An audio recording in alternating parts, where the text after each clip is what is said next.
I don't know when it happened. Yeah. But that's how you know you're an adult. Suddenly you drink fizzy water, and that's your treat. Yeah. That's it. It goes from soda to alcohol, and then to just bubbly water. That's it. Bubbly water is good. It's good for you. Yeah, it is.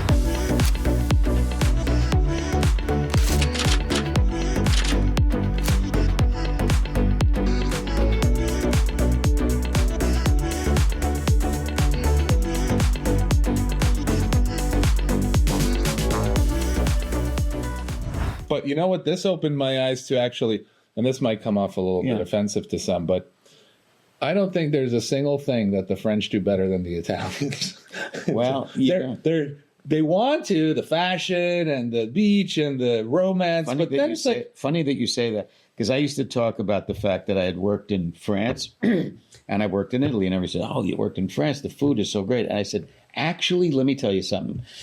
Yes, they're great. You can get great food in France. You also can get pretty terrible food in France.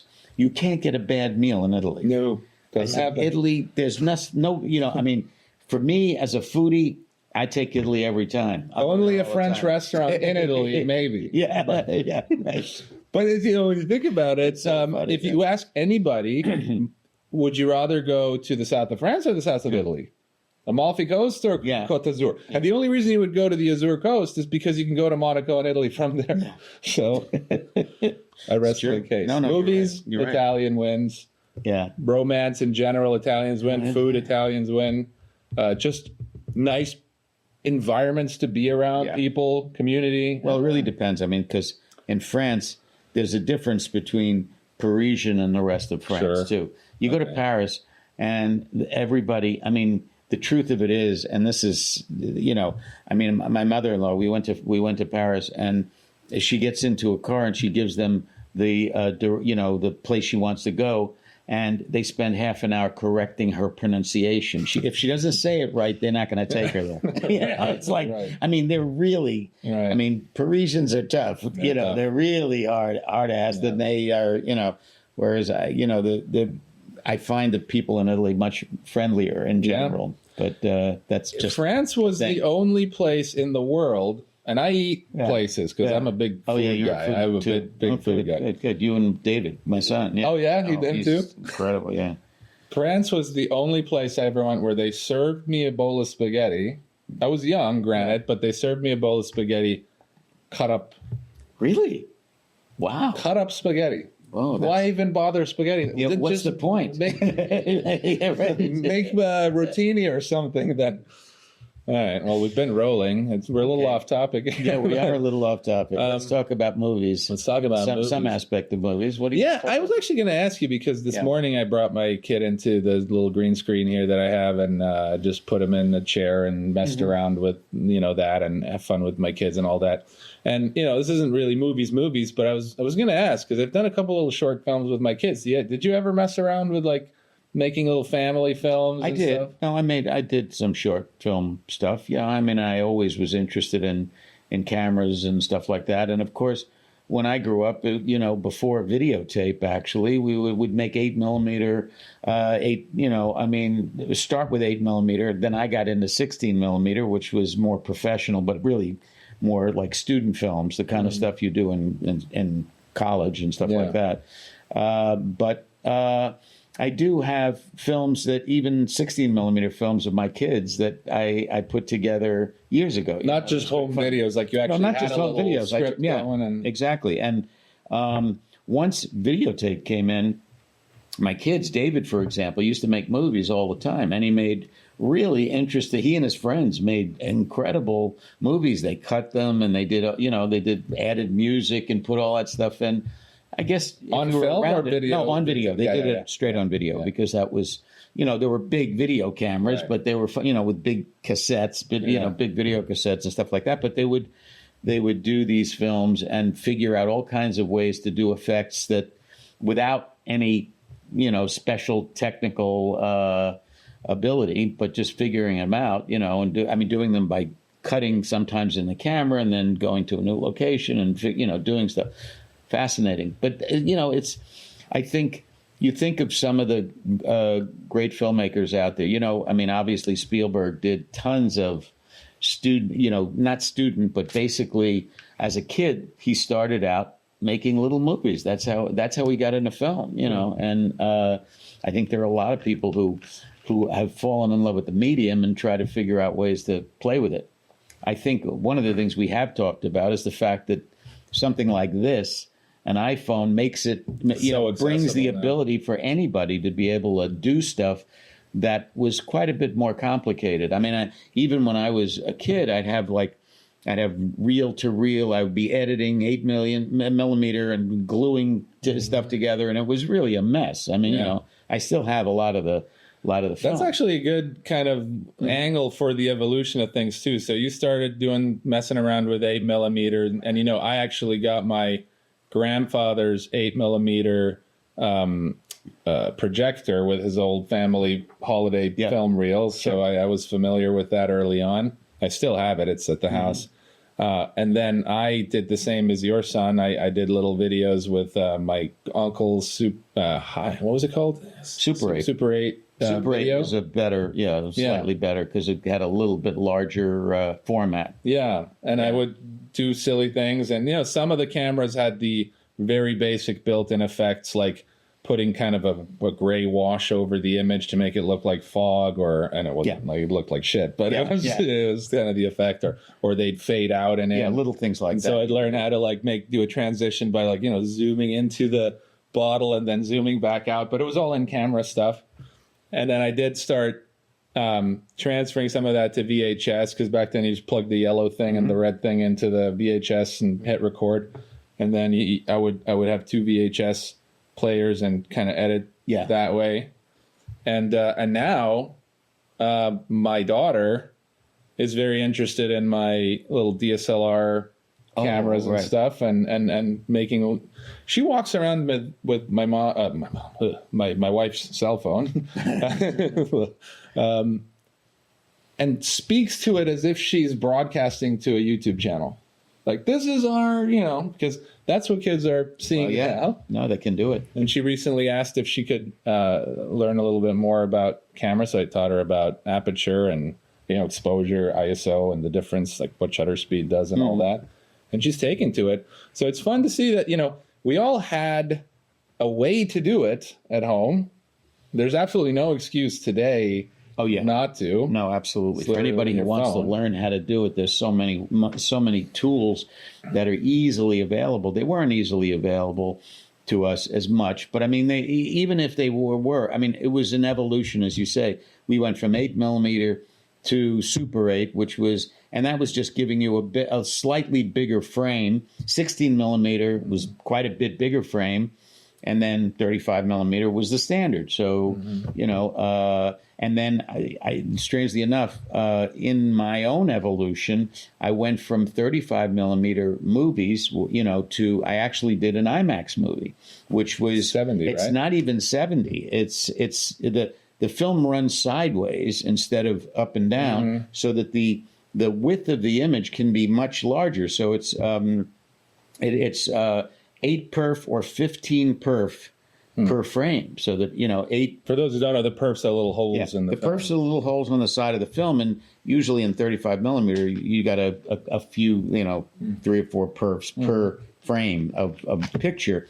In 70mm, there's more, but in it's 70mm film running sideways. So it's 70 running sideways. They use 70mm, but they run it sideways so that the frame is quite a bit bigger, and there's no space on the film for the sound is done separately. So I thought 70mm was 35 running sideways, but there's 70mm film, and then that 70mm film running sideways is that every frame is about the size of a regular postcard. Holy crap! And IMAX is 15 perfs, 15 perforations per frame. That's a lot. That's expensive film. That's a big piece of film. How much does a reel like that cost? I have no idea anymore. But again, now that tape and resolution has gotten to be so great on digital, you don't need it anymore. No. I mean, you can still shoot it, but it is getting better and better. There is there is, I mean, this is one of those really pretentious kind of things, but like there is with film, this kind of organic nature to it in that you have to make digital footage look, you have to sort of degrade it to give it a bit of almost like a more pleasant aesthetic. No, it's be done too sharp sometimes. It's done. Yeah, it can be now because basically one process is a chemical process. The other process, digital, is not. So the chemical those little process, imperfections, those little blips. Well, the chemical process has a certain amount of pixels. Yeah. And now that we've gotten to the level where pixels are the images are made up of pixels. Yeah. What you now have, and it's only been in the last 10 years at most, that you can have more pixels digitally than a film image. It didn't used to be that way, so that early video had much lower pixel content than film. Now it has higher, so that as you say, the picture is too sharp, and you have to, it looks, it's almost super real. Yeah. You have to degrade it to make it look like film, because film is already something that people have taken used to. And I think that subconsciously you want to kind of see something that doesn't necessarily resemble reality, unless you're watching a game or something. You do kind of want to be taken into a bit of a magical world. So when the colors are not quite realistic and it's not, it's got that dreamy sort of, it's not sharp, but you know what I mean. It's hard to describe. It's an interesting thing too, that different countries work differently. I mean, in television, for example, in the U.S., when you were doing things, when they started doing it all on videotape instead of doing it on film, they did everything in that medium. England didn't do that. So what they do is, if you were doing a television show, the interiors would be shot on a stage with videotape, and then they'd go out and shoot exteriors on film, and they'd put them together, and they looked very odd because you would, in the same show, you would see could really match them, the like people outside were shot on film, but when they were inside, they were shot on video, because they didn't have small enough cameras at the time. They were using big TV cameras. So when they went outside, they could use smaller cameras and shoot on film, but it never matched. Yeah. Another thing that might have had to do with that too is the other thing that you now get more of in digital, which you didn't get on film, and it took a long time for digital to surpass film, is latitude or dynamic range, meaning from bright to dark. So with early video, remember, you would shoot in a room like this, the windows would be completely white and blown out, and your face would be so dark. Yeah. So film still had that range, and now with new cameras you have incredible range. Yeah, the range is even better. Anyway, those are but those are all interesting things about the transition. I was thinking, I think that the barrier for entry to get into making films is easier. Not just, I will add too that now it's not just that the filming itself is easier because it's on your phone. You can literally write in script format on your phone. Then you can previs that with apps. You can lay out storyboards and shot lists on your phone.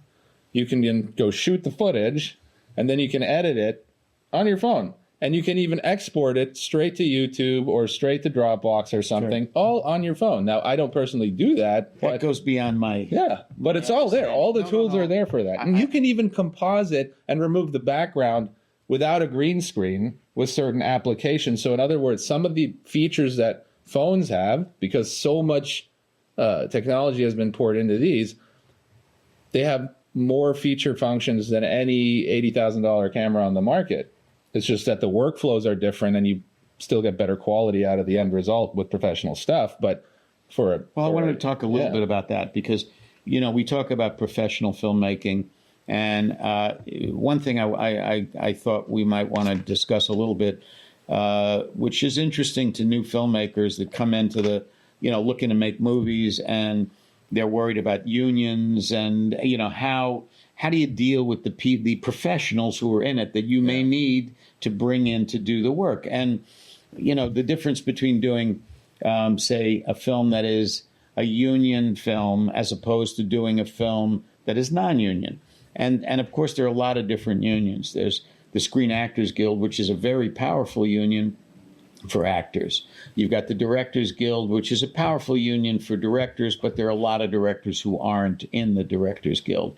With the actors, most actors, when they reach a certain level, they want to join, and they wind up joining the Screen Actors Guild, and the Screen Actors Guild is there to kind of protect them. After a certain amount of work, you can't not join. Otherwise, you won't be able to jump on. That too. Yeah. But I mean, if you want to go out and make a film with non-SAG actors, yes, there certainly are, really talented actors who aren't in the union, but it's harder to find really a large amount of really talented people who are at the standard that you're going to want for a movie.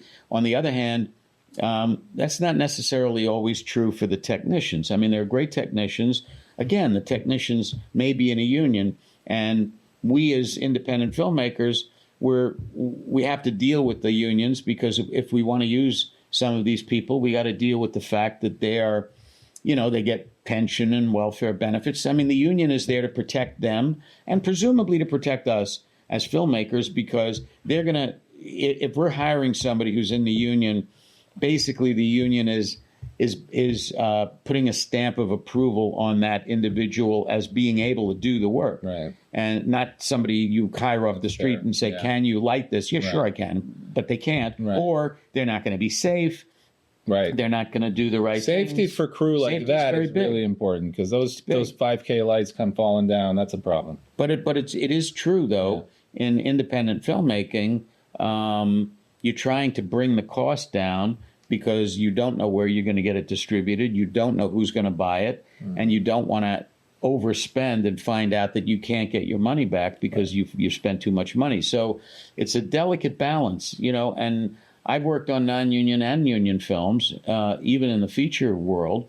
I will say this: when I work non-union, I'm usually paying the same rates, because I'm using high-quality people who choose to work non-union. Mm-hmm. But the only difference is I may not be paying them their pension and welfare benefits, and the one thing I won't do is I'm not going to exploit them by working them 18 hours or do, I basically will use the same, as a producer, will use the same standards that I would use with anybody, because I don't want to burn the people out. I want to work people in a reasonable way. But you do get, there's a lot of passion in filmmaking. You get a lot of young people who come in, they all want to do the work, and you got to work. And it's backbreaking work. We used to kill ourselves. Yeah. And that's also can be a little bit of a problem, because you sort of, as the person who maybe is producing, directing, whatever, whose idea the little project was, whether it's a short, a feature, a web series, or whatever nowadays, you are always going to be the most driven. And sometimes it's easy to forget that, not everybody on set is going to be okay with a 20-hour day and a 4-hour turnaround. Like, hey, we got to be here at 2 a.m. Yeah.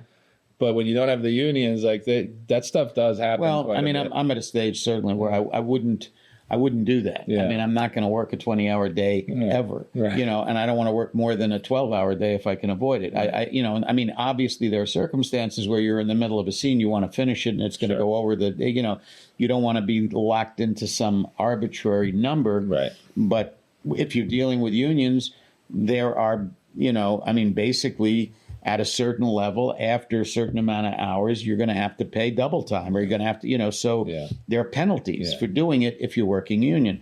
The penalties for not doing it, if you're working non-union, are emotional, and they're different. Well, I've you don't want to do that. I've felt the consequences of things like that. I have one.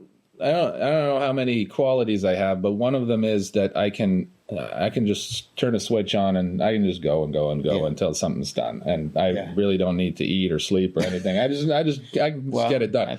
But early on, I was obviously I could have done that once. Well, I'm getting. I mean, now I got to say it's getting harder and harder, right, as I inch up. But back then, I dealt with the consequences of that, and in that I'd had actors walk off and just not come back, or crew just say, you know what, I don't think this is for me. And then you're stuck with something where you're in the middle of a production and you need to replace people, and that you don't can want. become a Yeah, problem. no. I mean, I think there's finding that balance is very important. But I think, I think independent filmmakers who are breaking into the industry need to be respectful of the people that they are working with in terms of their time, but because it also winds up, giving you diminishing returns. If you're keeping somebody after 12 hours, the level of work starts to drop off, no matter how good you are. There's a saying that there's a relationship. It's not even a saying. There's a relationship between quality time and cost, and the idea is you can have two of them. So oh yes, that's you can have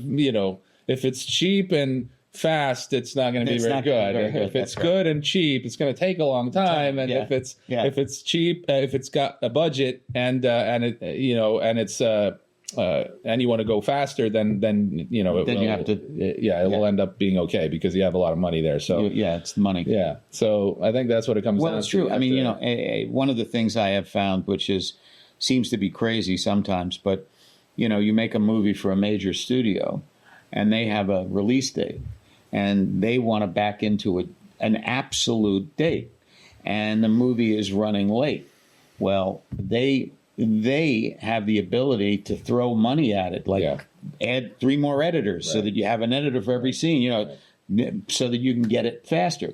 It's not the best way to do things, I don't think, ever. I agree. But movies have been made that way by a studio. They'll spend more money because making that specific date means millions of more dollars to them because of they've been marketing it. Yeah, they've been marketing it and everything, and it's all going to hit. They have to have it by that time. It's funny. I know a lot of people who have worked with Marty Scorsese, one of the great filmmakers we have, and one of the best ever. And Marty tends to fidget with his films right up until the release date. I mean, literally the week before he'll make changes, and it drives everybody crazy, but he's that much of a perfectionist. Yeah. That's the way he works. And I imagine you try, if you're a studio and you know that, you try not to be bound by a release date with a guy like Scorsese that's very close to the end of his shooting date, because you're going to be really spending a lot of money in post to get it ready, that kind of thing. Yeah. It's also, we were talking earlier about different kinds of film. I mean, Scorsese was always a big proponent of film over digital, although he's coming around and doing much more in digital now that he sees that digital is a tool that can do so many more things. But he's a major film guy. Yeah. Chris Nolan is a major film guy. He shoots everything in film. Yeah. Tarantino, Spielberg tries to as much as he can. But there are times when, it's understandable to a certain extent because some of the most beautiful films have been made. We, as filmmakers coming up with film, we love holding the celluloid and looking through it and seeing it, which you don't do with digital. But the advantages have begun to outweigh the disadvantages, so that there are places for doing something on film, but less and less, Yeah, you do have to consider that if you can, even in post, manipulate an image to be close enough to film so that 99% of the population will never be able to tell, even professionals. Yeah. You do have to start wondering if you're holding on to something just for the sake of being a purist, or if there's really a good reason for it. And if you want to, there's a saying also that you need to do what's best for the project, because that's what matters, right? So if you can put that money into something else now, get a better actor, or get another 2 days on shooting set because you don't need to develop film stock. Like, those are considerations that I feel like are more important than just holding on to something. Like you were talking about Friedkin just doing things for the sake of it because he's the boss, and it's a shame because really they're kind of sabotaging their own film in a way by adding complications and costs. So I'm not shitting just because they can. Just because they can. Or just because you have some artistic need to stay pure to the format. And when you really zoom out and look at it, in my personal opinion, I think it's kind of silly because really that's like saying you'll never drive an electric car because cars are supposed to run on gas. But electric cars are great. They're fast, I mean, I've done both. Well, think about it. Electric cars, the availability of making electric cars has been there much, much longer than electric cars have, as a commodity that anybody can have. And the main reason for them not existing earlier was because you have cartels, gasoline. Gas people want to keep gas going. And asphalt people. I mean, whatever it is, all of the people who are invested in the old technology don't want to change. It's the same thing with energy. We see, changing from coal to oil is not just about what's the better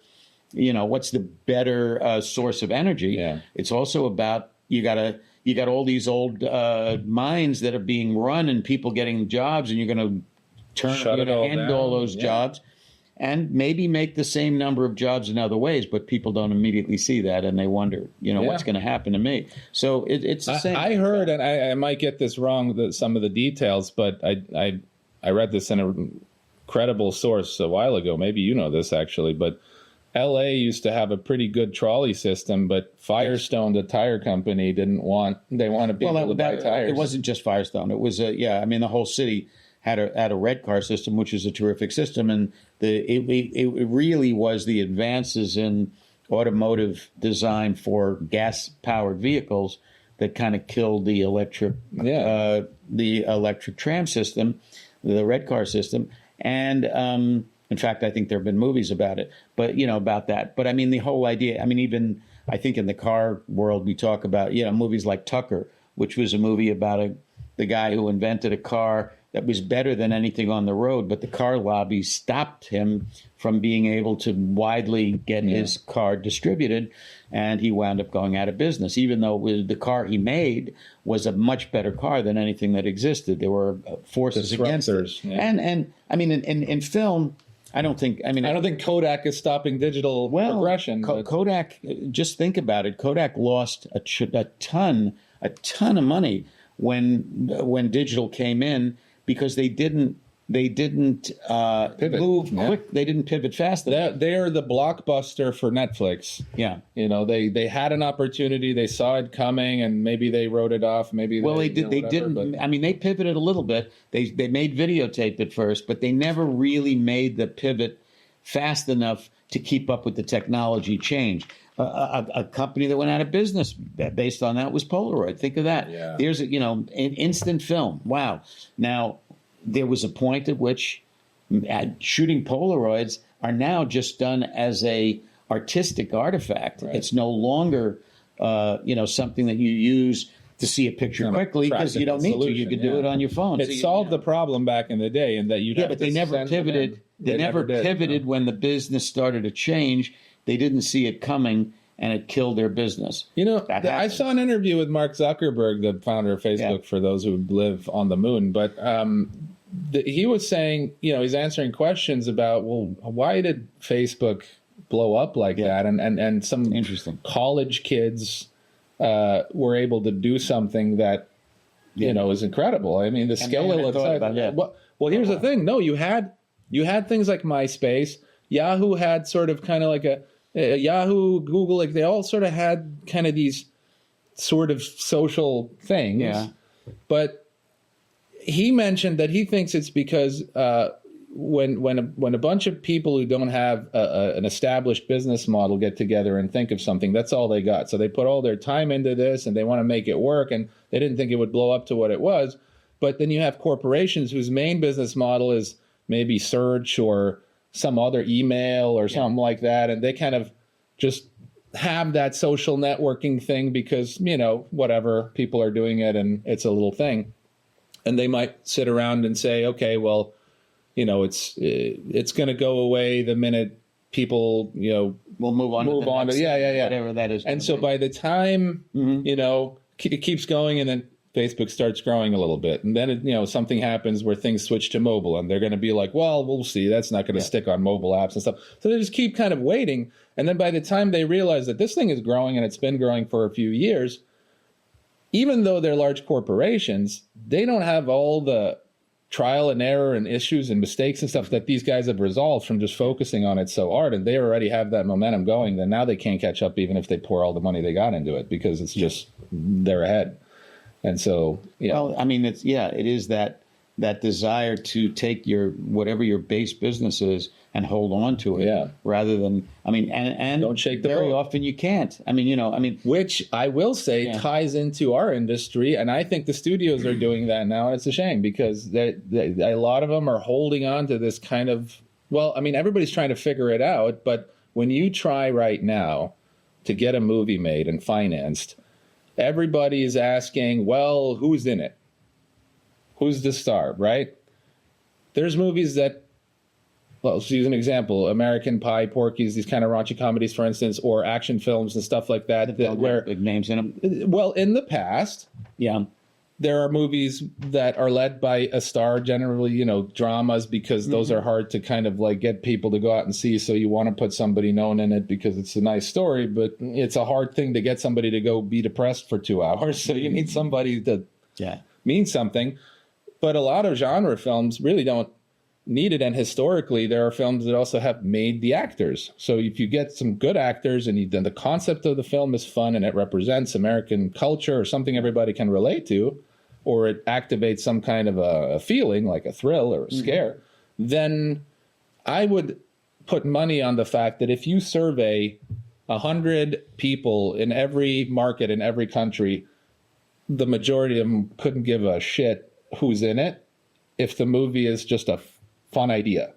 But go, as well as anybody else, try to tell that to a financier or anything right now that works with the industry, not an independent investor, right? No, you're right. And you're completely correct, because I think for me as an independent producer to sell a project to that hasn't been out in the marketplace, and I want to sell it let's say I want to sell it to England or France or some other country that has a distribution system. They want to know who's in it, and they want to know who is meaningful in their market as an actor.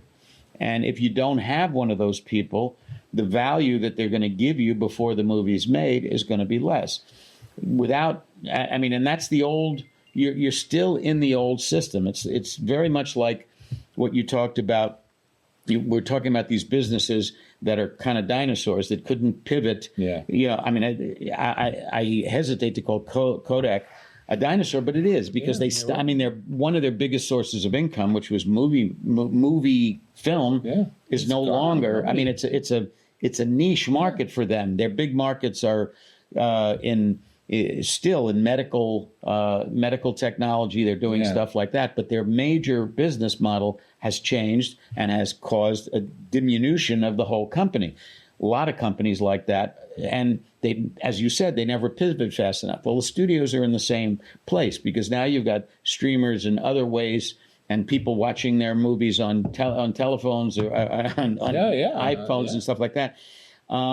They're desperately trying to keep up with the model. Well, what do? You don't hire actors forever to be on, but maybe you try to make deals with actors to keep them in your marketplace. But the actors are smart enough to know that if they own the movies that they're in, instead of just getting paid as an actor, they're going to get paid forever, know. So the whole world, in terms of marketing film particularly, is changing very rapidly, and nobody really knows where it's going. And here's another issue with that, because when you actually talk to foreign sales agents or people in different markets, it's starting to get harder and harder to really know what a name is worth anywhere, because also just there's so much content being produced in so many different platforms. Who really has the eyeballs anymore? And there are less and less actual movie stars or TV stars when you really think about it. How many guaranteed sales are there? There are the ones that are big are still the ones that we know from 20 years ago. The Tom Cruise, George Clooney, like those guys. Who is in their 20s or 30s in the film industry as an actor that is at the level of a Tom Cruise when he was at his peak, with Top Gun and stuff. I can't think of anybody. Yeah, I can't either. So there are no more movie stars. No, I mean, certainly not. I mean, I don't know that there are no more movie stars. I think people do wind up becoming very, well, when you say movie stars, you mean movie stars that guarantee the worldwide household names. Everybody knows them. I don't know. I mean, it'd be interesting to find out which movie stars will open a picture.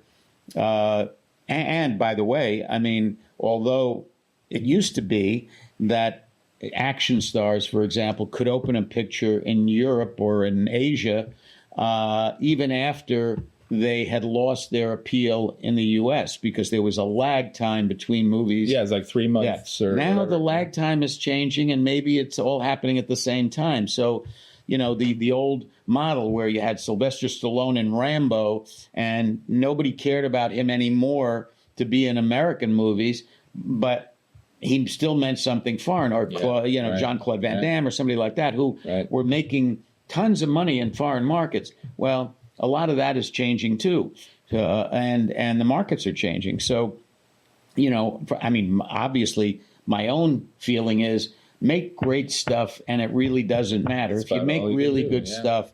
But you do have to figure out how to get it marketed. You can't get at the moment the kind of pre-sales. If you want to get a pre-sale, meaning you want to get paid before the movie is made by showing the project to a foreign distribution company, and they're going to say, and they don't know anybody who's in it, you're probably not going to get much of a pre-sale. So you're going to have to wait until the movie's finished before you really can sell it.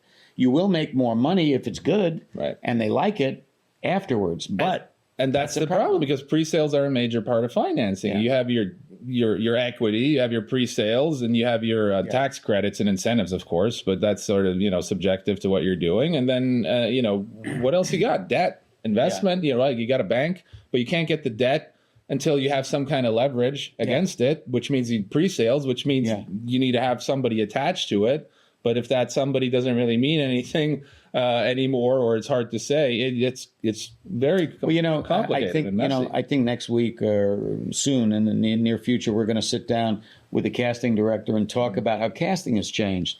Because people who you want the best cast, right? But there's always been that, the best cast, but I need a name in there that's going to be able to sell the movie to a foreign distributor so I can get a pre-sale.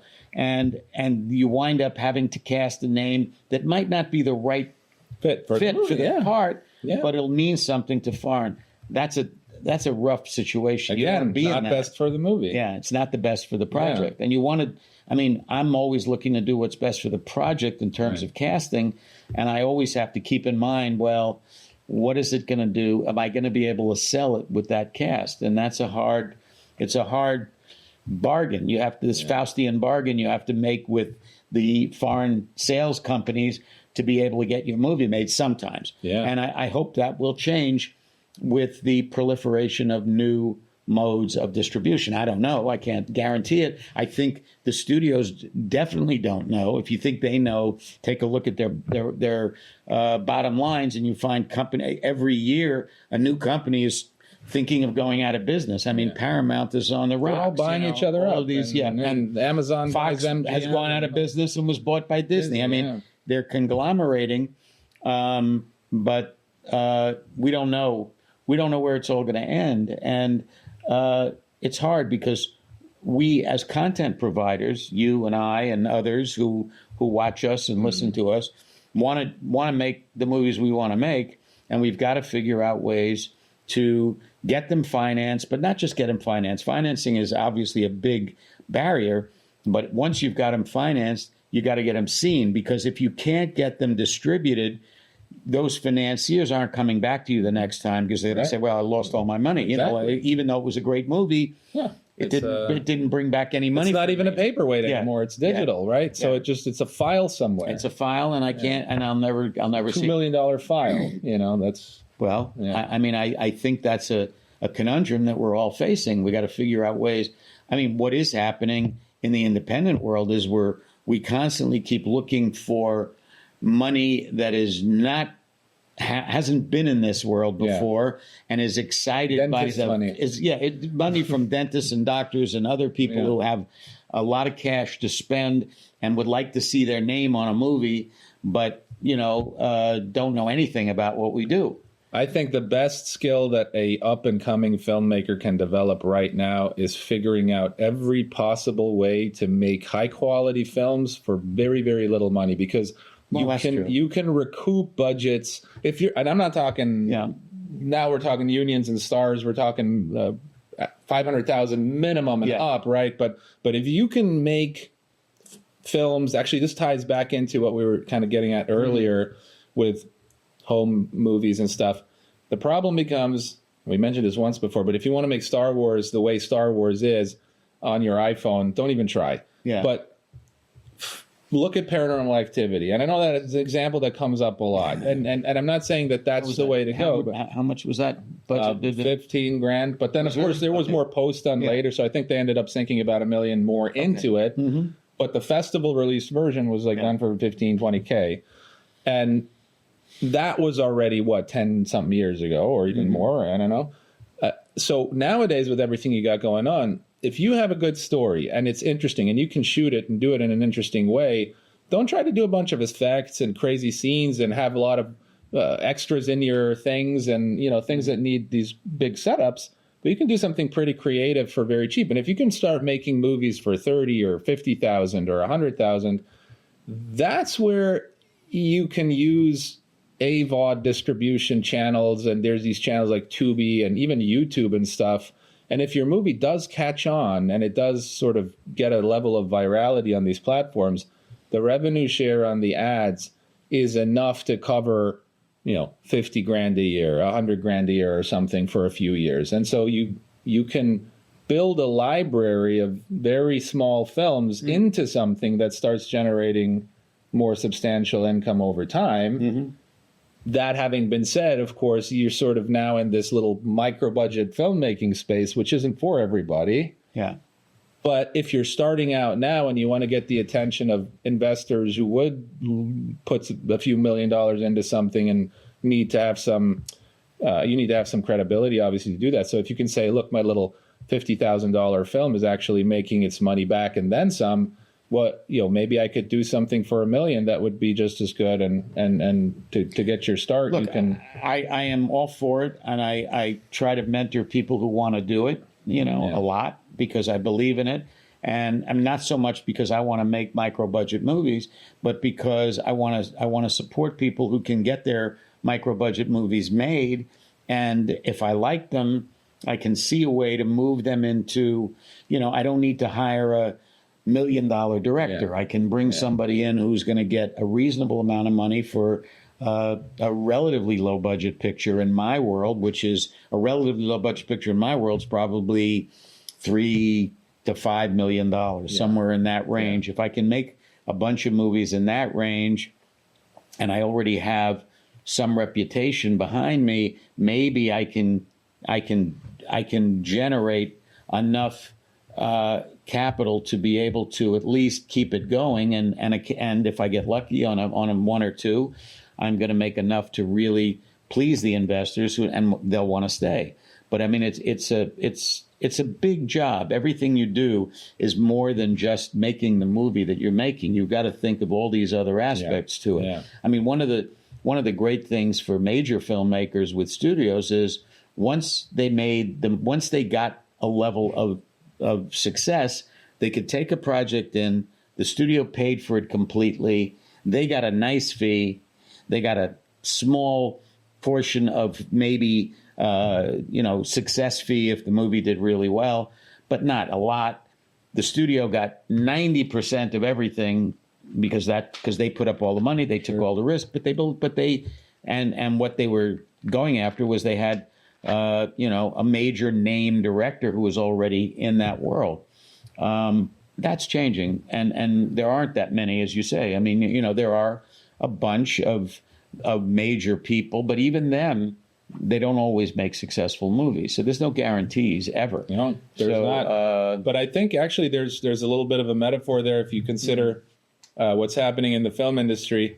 It's almost like the economy in general, the middle class is kind of disappearing. You either need to be Walmart or you need to be Louis Vuitton, right? You kind of have to either make really, really, really cheap stuff, or you got to put quite a few millions into it and do it at a level that has theatrical release and enough budget to promote broadly and get people to come in and spend money on movie tickets. At least right now. I mean, that's the middle, like the $4 or $5 million film, $2 million film. I think that's incredibly difficult to figure out how to make your money back there. Well, I wouldn't agree with that. I think above 5 million, between 5 and 30 are hard. Are hard. Under 5, depending upon the nature of the movie and what it is, you can still sell it to a studio. You probably can figure out a way to come close to breaking even. Yeah. I mean, not on all of them, certainly, but on certain kinds of movies, for sure. Yeah. I think you got a shot.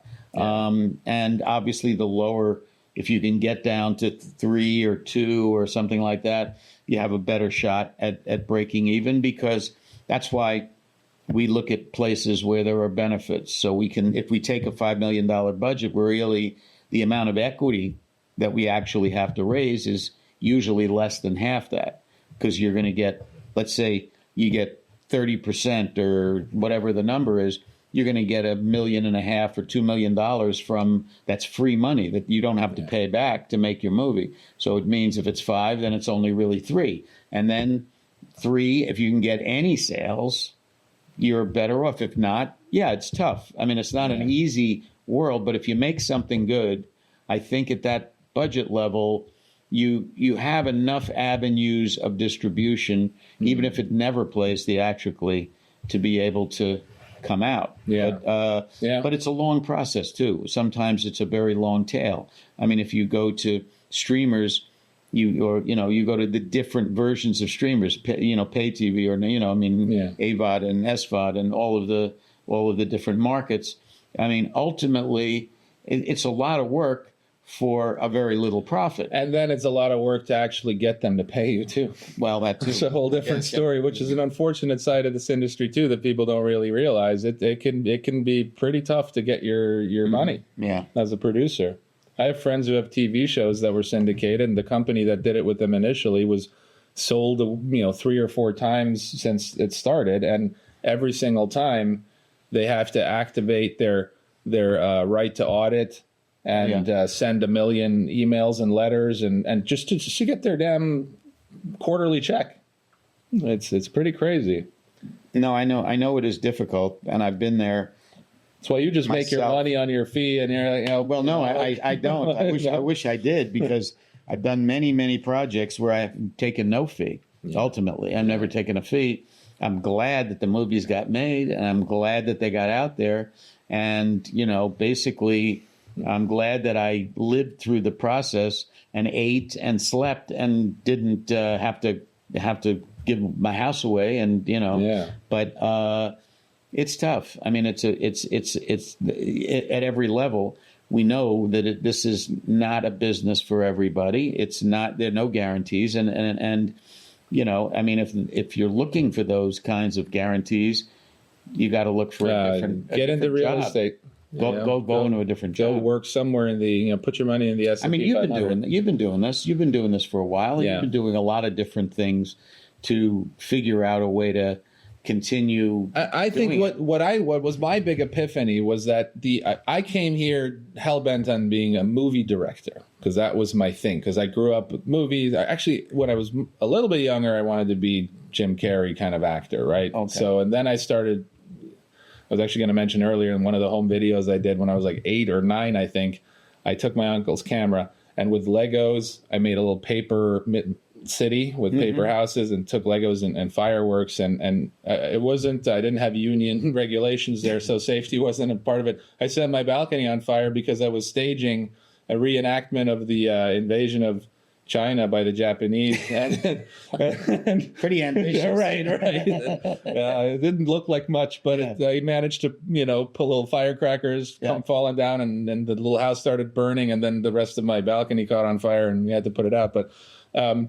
the point I was making now of what you were just saying is that I realized through coming here and realizing what it's really all about and meeting and, the years and years, that the satisfaction that I get from making a movie, because I really love the process. I'm not even a big consumer of films, and I always get shit. That's amazing. That. No, it's not amazing really, because I would say I'm not as big a consumer of films as I would expect someone like me to be, right? Because a lot of it is that I don't have the time because I'm too busy trying to make things to see them. Yeah, and I was always given shit for that when people are like, this movie, like, no, well, how are you going to be a filmmaker if you don't know? Well, it's because I like making things. My thing is like telling stories and solving problems and making people feel stuff, right? Like I like that.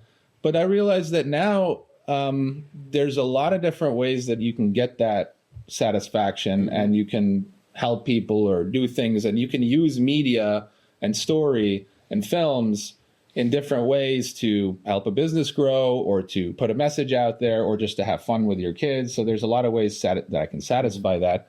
Of course, there's nothing quite like making a feature, because you get excited, and then you want to die for about 21 days. And then it's over. And then you're like, I'm never making another movie. And then 3 months later, you want to make another movie. It's like getting a tattoo. But the point is, I think you can get a lot of satisfaction and scratch that itch while you're, the best advice I can give anybody that's coming into it now that doesn't have a track record like you, that has the momentum, is find a way to use modern methods of filmmaking to make content for businesses and people and others to just pay your bills and develop your creative journey by making a few shorts, going to festivals, maybe starting to leverage those, and use, if you have a successful short, maybe show that to somebody who can put $50,000, $100,000 into a movie for you, and start growing your filmmaking career slowly, but make the movies that you want to make for fun because you're passionate about them, and don't worry so much about having this one script that has to be made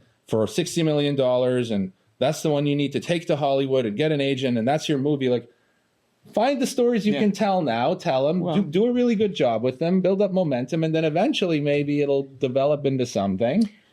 I saw a movie. It wasn't a movie. It was 13 minutes, proof of concept of a movie just this past week. And it was terrific. It's terrific. I want to see the movie that this proof of concept is proof of. And these two young this filmmaker is been a second unit director. He's been directing. I've worked with him. So I work with him, and I know how well he's able to shoot because I know what he's done. But he's been kind of working as under other directors to go out and shoot, little pieces of their films. And it was fascinating to me because he went out and he figured, the movie that he made, this 13-minute piece, is proof of concept of a larger movie, but the proof of concept was shot so well that I looked at it and I said, my God, is this going to be in the movie? And he's going to use the same actors and just keep going. That was not the plan. The proof of concept probably cost, to do 13 minutes, probably cost about $70,000. It wasn't cheap, but it was so well done that I immediately said, I want to see the movie that's made. And the people who are making it know that they are going to have to upgrade the cast. They're going to have to do a few. They don't need to upgrade the cinematography because it was brilliant, and the cinematographer has worked with this guy before. That actually brings up a memory. I have a friend called Dave Thies. He runs a rental company here. He does a lot of work with big reality TV people. A few years ago, a script came along, and he's like, I'm not a movie guy. This would be my first feature, but this is a really great script. He didn't bring it to me, but I'm just saying, like, this is a way to get your movie potentially made too. You have to find your way, but proof of concept, right? So he gets this script and he said, well, what would we do here? Let's shop it around. Didn't really get any traction there. So He put, I think it was about 30 grand of his own money into making a proof of concept. And the thing about it was a good proof of concept combined with a really well written script that was about something very unique, and it had a really creative angle. And it ended up being a movie that grossed about 180 million in the box office, and was made for 6.7. It's called The Peanut Butter Falcon with Shia LaBeouf. Wow. Oh, sure. That story of a kid with Downs who wants to be a movie star, where the kid who actually has Downs in real life, who wants to be a movie star, plays the star of the movie, the main character. So in the proof of concept, he hired the best DP he knew, shot the actual kid, made a beautiful looking, wonderful thing. And then that combined with the script and the hook of like, this is the actual kid. Look, we can deliver on it. The quality's there. This is the actual kid, which is sweet. And read the script because it's phenomenal. And so they were able to get... I saw the movie and I loved the movie, and I never heard the stories. Yeah. It's a great story. But going back to the other thing is he never actually made any money on it himself, which is the other side of the industry, unfortunately, because you have a $180 million return and you don't really see anything. That's a whole different problem. The other question is, but again, was it a proof of concept of him as a director? Is he going to get his next... Oh, he's a producer. Okay, he produced it. Yeah. Okay, well... Yeah. I mean... that happens. That does happen. But he had, he put a great movie out there. He's definitely put a great movie out there. And, I don't know. I mean, that's the kind of person I would get behind if I was, if I was in a position to, and hopefully I will be in a position to. That's the kind of people I want to support. I think a lot of people come into the industry, and I'm guilty of this too. And thank God I had one initial acquaintance who was not shy to tell me what's up. But there's a lot of, I would almost say selfish behavior when people come here first. Everybody thinks they're the best thing since sliced bread. And if you come in with that attitude, it's going to be really hard, because all you're going to do is wait for people to finally discover you and give you an opportunity. And you get this mindset where you shouldn't have to pay for anything. You don't have to put in any of the work because you have the idea and that's all it takes. Put some skin in the game. I mean, this guy put $30,000, which is not an insignificant amount of money, of his own money into this for the chance of at least pitching this, right? And look, of course, I couldn't agree with you more. You got to do that. I mean, if that's your dream and that's what you want to do, and you're not doing it as just a one-off thing, of course you got to do that. I mean, you got to invest in your own stuff. I mean, it's like I tell independent investors all the time when they come to me, and I'm very careful about not wanting to take money unless the investor understands what he or she is getting into. I won't say, wait a minute, this is the movie business. You could lose every penny of this. There's no guarantees, nothing. Why do you want to do this? I said, if it's your kid or your nephew, or you want to do that because you want to support your family, go for it. Absolutely. And I would suggest that every time.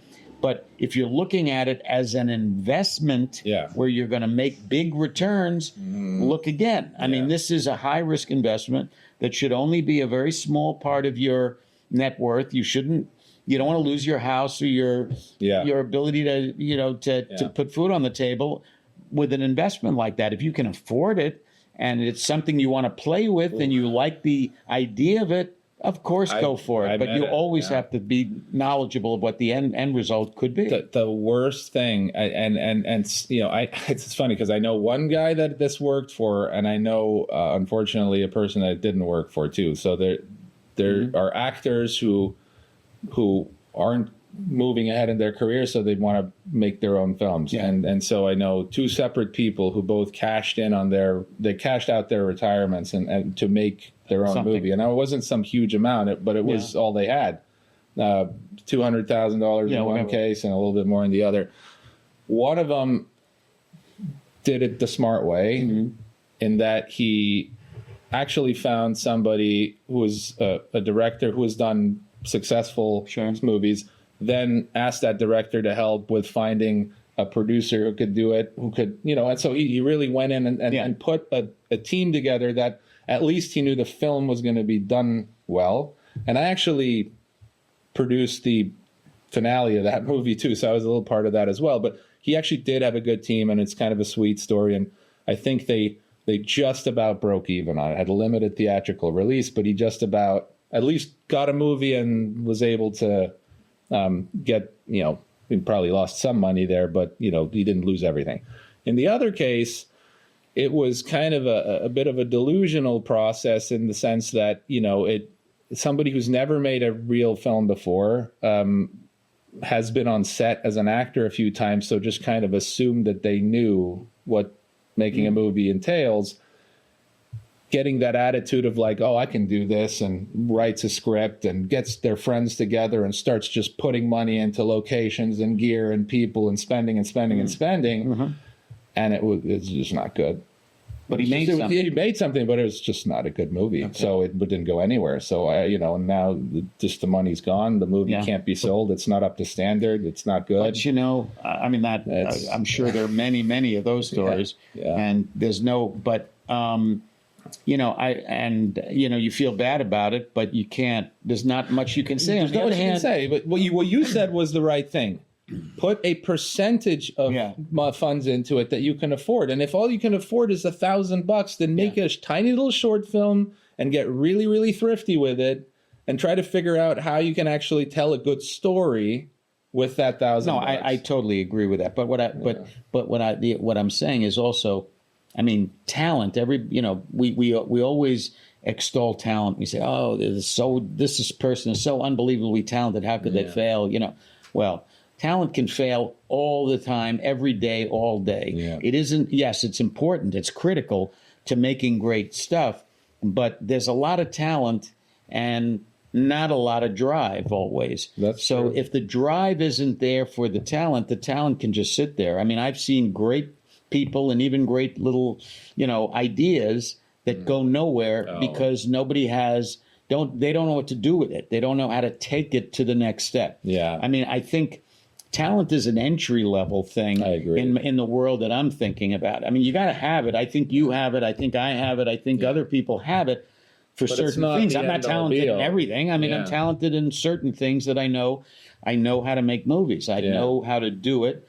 I'm comfortable with doing it, but I still have to go out and find the money, and there's a hustle behind it and figure all those other things out. And if I don't have the hustle to do it, I'm just going to sit on my couch saying, "Well, I know I could do it, but you never end up doing it." I have a great example of that in a different medium.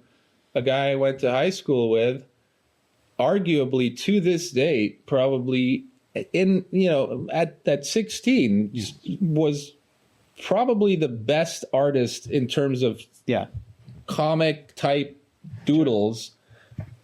Entire classroom, everything was just doodles and doodles, and then really, really creative, good, different stuff, kind of dark vibe. This guy could have been the top illustrator for any comic book, whatever, or maybe even producing his own stuff. He's a truck driver. He just didn't develop the talent, doesn't have work ethic in that sense. He didn't want to aspire. He didn't want to move out of the small town. He didn't want to, just kind of like, I guess, no belief in himself, no ambition to try and accomplish anything, which again, I'm not necessarily shitting on that. It's just, backing up what you're saying, the talent is not really. I can think of, as you said, that one individual, I can think of a dozen people that I have met over the course of my life who had what I thought was extraordinary talent, but never developed it. They may have gotten a job in some allied field close to what they did, but never really went the distance, never took what they had and figured out a way to had the drive to really find a way to get into the right places. In some cases, I've helped people. I found a young, guy years ago who was a terrific artist, just like you say, and it sounded very much like the guy you're talking about. A guy who just drew all day long, all the time, and he drew really interesting stuff, and he was a really wonderful artist. And he came out of a family of set painters. All they did was, they didn't do fine art. They just did what they had to do. And he was on a track to become a set painter, do what his parents did or his father did, but he had a skill that was quite a bit beyond that, and had a vision too. And he's still working at it, but he's a director now. And this is somebody who, I still believe he's going to break through and he's going to make something really amazing because he knows, not just me, but other people who saw his work. But luckily, he has you are amazing. You are amazing. Yeah. You've got to keep with this, and he went into fine arts.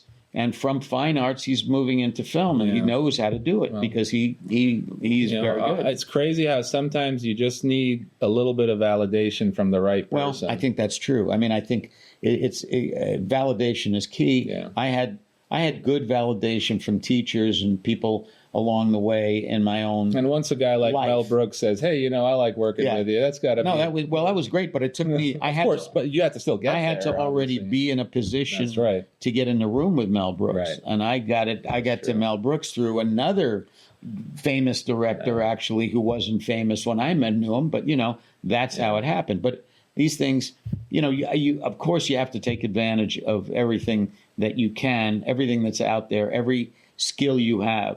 I think you also have to take advantage of the one thing that you can't determine, which is your luck. If a lucky break happens, you have to jump on it and move. If you think it's going to happen again, you're going to be sorry that you didn't do it because it may not happen for 20 years. Especially for actors and directors and writers. But Joe Pesci, I saw a little interview, and Tom Hanks, I met him at a long time ago, and he said the same thing when we were kind of doing an interview. But Joe Pesci just put a thing up where he said, "Look, I came out here and I don't know, nobody wanted to represent me. Look at Joe Pesci, right?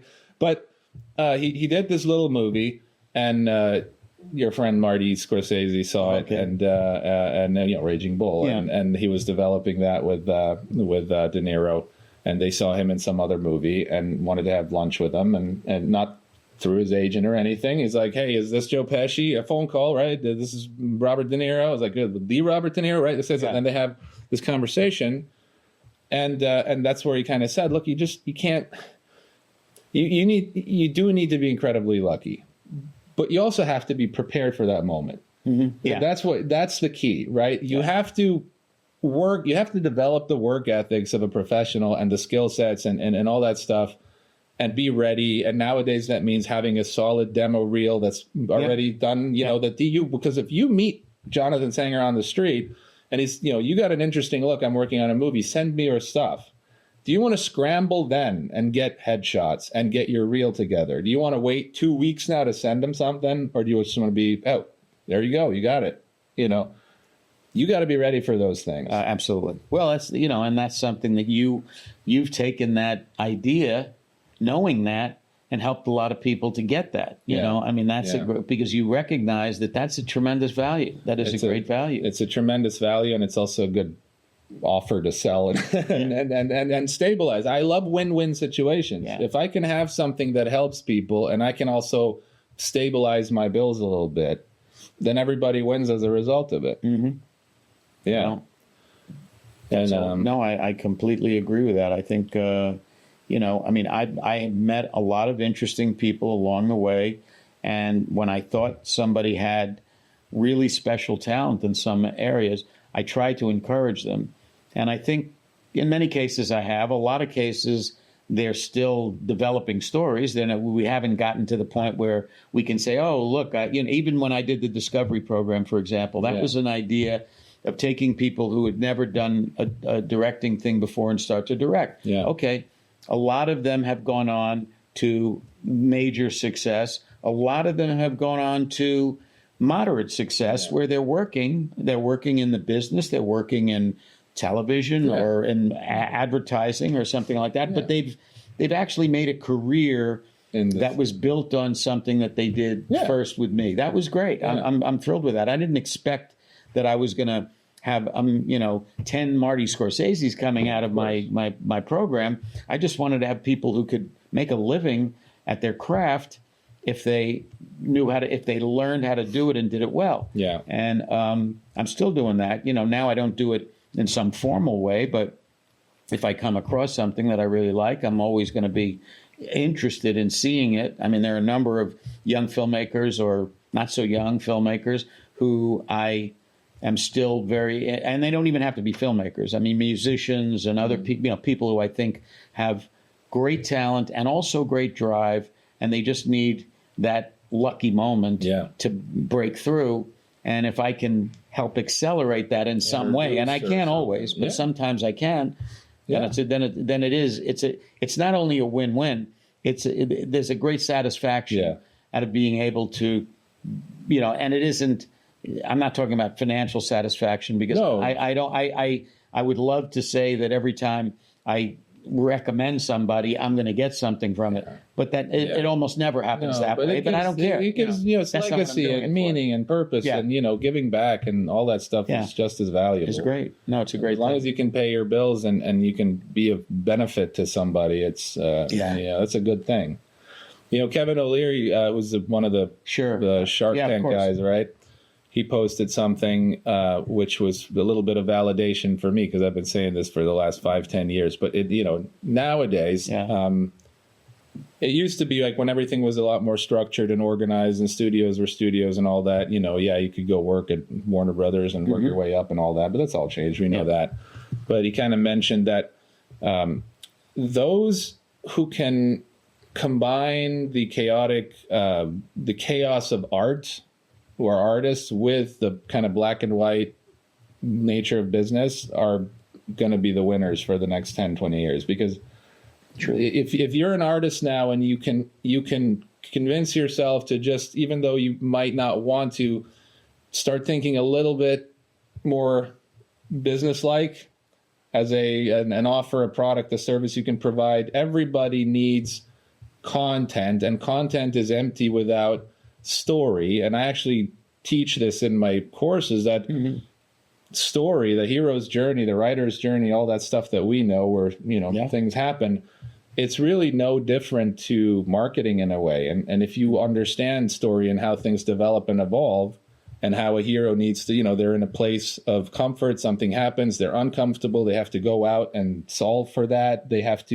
so when you think about it commercial wise, the hero is the customer at home.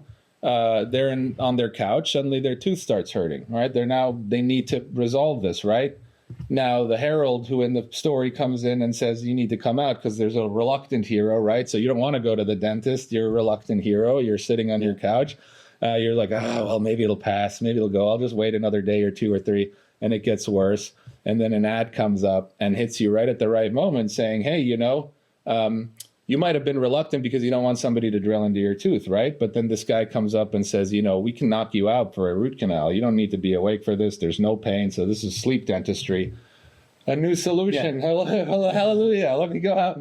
So you see how the journey is very similar. Mm-hmm. And if you know how to tell stories and you start learning a little bit of business skills, in this day and age, I think you can really do any number of really creatively fulfilling and still financially rewarding things that previously you couldn't, because you had to work with a corporate ad agency. There were only so many video production companies. Everything was formatted the same way, 30-second, 15-second spots.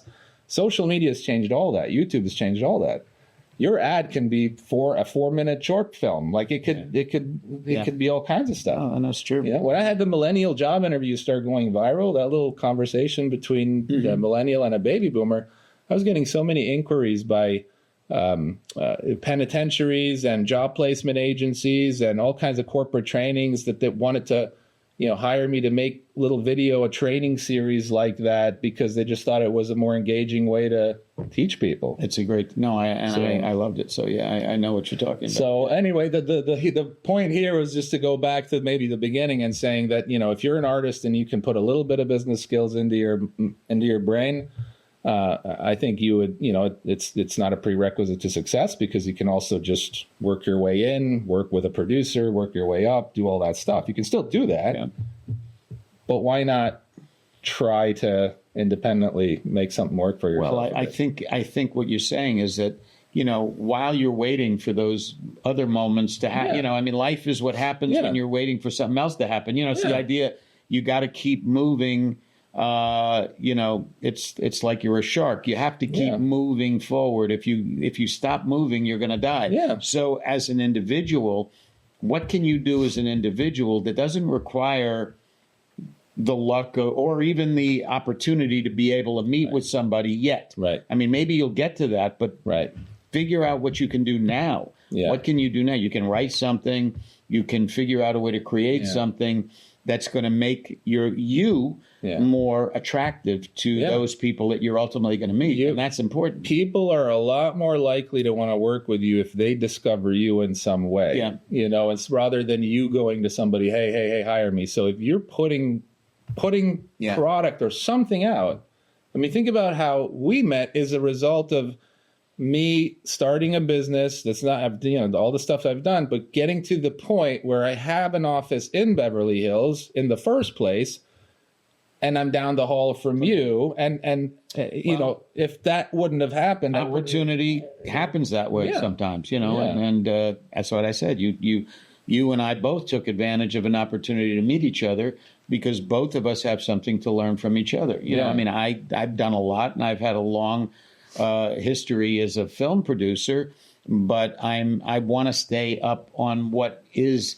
happening and changing in the world of film. I don't want to, if I just sit back and try to do things like I did them 30 years ago, I'm going to be no place. I am retiring myself out of the business. Exactly. I don't want to do that. Yeah. So in order not to do that, I have to be involved with people like you, with you particularly, who are constantly thinking about new ways to use media, to understand media, to figure out distribution in different fashion than I have known it.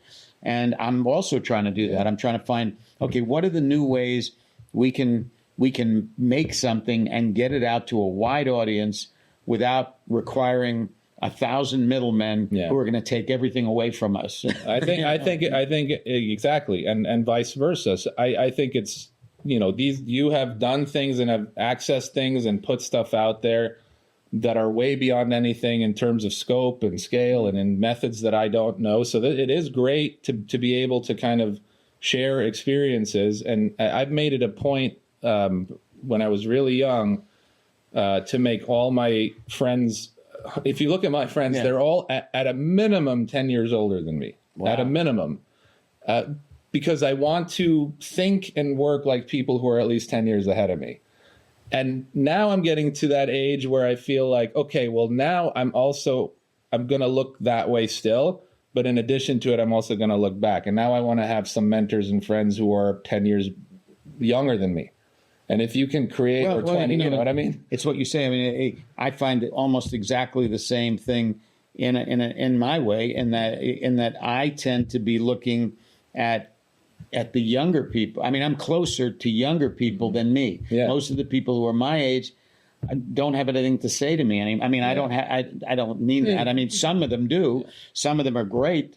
Certainly, you know, I wouldn't mind being in a room with Marty Scorsese, who's, you know, older than I am. But, you know, and people like that whose minds are young and are constantly thinking of new things. But a lot of people have kind of frozen into what they do, and I'm going to learn much more from people who are my children's age and people your age and people who are right in the game right now, and that is the most valuable thing to me, for me to be able to stay relevant. You know, it's very important. Yeah, I think the takeaway here is have good friends in all age ranges that can share, and you can, you know, mutually benefit from each other, and stay ambitious and push and learn skills that you don't have and keep growing, right? Well, definitely. Yeah. We'll do more of this, but, you know, next week we'll get into some other aspects of film, but hopefully a casting director soon. No, I think so. I think probably next week we'll do that. All right, man. Okay. Good stuff. Thank you, man. All right.